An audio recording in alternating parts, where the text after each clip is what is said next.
Top 4 news చూస్తున్నాం. పహల్గాం ఉగ్రదాడి తర్వాత సరిహద్దులో హై టెన్షన్ నెలకొంది. డ్రోన్లు, హెలికాప్టర్లతో ఆర్మీ, బీఎస్ఎఫ్, సిఆర్పీఎఫ్ జవాన్లు ముమ్మరంగా గాలిస్తున్నారు. సురాన్కోట్ అడవులో ఉగ్రవాదుల స్థావరాన్ని గుర్తించారు. ఉగ్రదాడిని భారత్ సీరియస్ గా తీసుకుంది. దాడులను ఏమాత్రం సహించబోమని తేల్చి చెప్పింది. త్రివిధ దళాల ఉన్నతాధికారులతో ప్రధాని మోదీ, రక్షణ మంత్రి రాజ్నాథ్ సింగ్ వరుసగా భేటీ అవుతున్నారు. భారత్ ఏ క్షణమైనా మెరుపు దాడి చేయొచ్చని పాకిస్తాన్ వణికిపోతోంది. దాయాది దేశానికి భారత్ మరో షాక్ ఇచ్చింది. జమ్మూ కాశ్మీర్ రాంబన్ జిల్లాలో చినాబ్ నదిపై ఉన్న బాగ్లిహార్ డ్యామ్ గేట్లను మూసివేసింది. దీంతో పాకిస్తాన్ పంజాబ్ ప్రావిన్స్ లోని చినాబ్ నది పూర్తిగా ఎండిపోనుంది.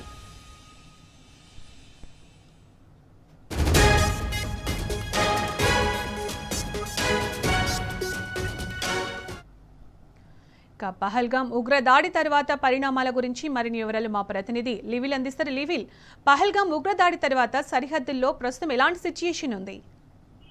ఇవాళ ఏదైతే జమ్మూ అండ్ కాశ్మీర్ అనంతనాగ్ జిల్లాలో జరిగిన ఉగ్రదాడికి ఇటు భారత ప్రభుత్వం ప్రతీకార చర్యలు చేపడుతుంది. ఉగ్రవాదులను అంతం చేసేందుకు ఇప్పటికే అనేక దఫాలుగా చర్చలు జరిగింది. ఇటు రక్షణ శాఖ మంత్రి, అటు విదేశాంగ వ్యవహారాల మంత్రి, ఇటు హోంమంత్రి మూడు మంత్రిత్వ శాఖలతో సమన్వయం చేస్తూ ప్రధాని నరేంద్ర మోడీ పలు కీలక ఆదేశాలు జారీ చేస్తున్నారు.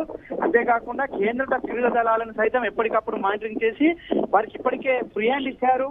భద్రతా దళాలకు ఎలాంటి అవసరాలున్నా తీర్చాల్సిందని చెప్పేసి కూడా చెప్పారు. అయితే ఉగ్రవాదులను అతం చేయాల్సిన అవసరం ఉందని చెప్పేసి కూడా ఈ సందర్భంగా పిలుపునిచ్చారు. అయితే పహల్గాం ఉగ్రదాడి తర్వాత ఇవాళ భారతదేశం, పాకిస్తాన్ మధ్య ఉద్రిక్తత మరింత పెరిగింది. పాకిస్తాన్ పై భారతదేశం కఠిన చర్యలు తీసుకుంటుంది.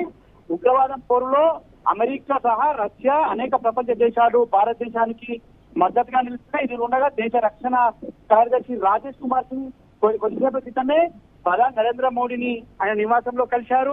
ఈ నేపథ్యంలో పలు కీలక అంశాలపైన కూడా ప్రస్తావించడం తెలుస్తుంది. ఈ నేపథ్యంలో అన్నింటి నేపథ్యంలో ఖచ్చితంగా ముందుకెళ్లాల్సిన అవసరం ఉందని చెప్పేసి కూడా ఇప్పటికే తేల్చి చెప్పారు. ఏప్రిల్ 22న జరిగిన ఈ ఉగ్రదాడికి సంబంధించి అటు ఏదైతే 26 మంది చనిపోయిన నేపథ్యంలో దీన్ని అత్యంత సీరియస్ గా భారత ప్రభుత్వం తీసుకుని ఇప్పటికే ఏదైతే చినాబ్ నదికి సంబంధించిన జలాలను విడుదల ఆపేసింది. అంతేకాకుండా సింధు నది జలాల ఒప్పందాన్ని కూడా రద్దు చేసుకుంది. ఏదైతే అటారీ బార్డర్ కూడా క్లోజ్ చేసింది. ఇటు దౌత్యపరమైన బంధాలన్నింటినీ కూడా తెంపుకున్నట్లు ఇప్పటికే భారత్ ప్రకటించింది. ఈ నేపథ్యంలో పాకిస్తాన్ కూడా కవ్వింపు చర్యలు చేపడుతూ ఇప్పటికే యుఎన్ఎస్ఏసి అత్యవసర సమావేశం కూడా ఏర్పాటు చేస్తామని దానికి సంబంధించి కూడా భారత్ కు యుఎన్ఎస్ఏ ఉగ్రదాడి నేపథ్యంలో మద్దతు తెలిపింది. మొత్తానికి ఇటు భారత్ పాకిస్తాన్ పై ప్రతీకార చర్యలు తెలిసింది. ఎప్పటికప్పుడు బార్డర్ లో మాత్రం ఎప్పటికప్పుడు భద్రతా దళాలు కూంబింగ్ నిర్వహిస్తున్నాయి. సునీత, రైట్ లివిల్, థ్యాంక్ యూ.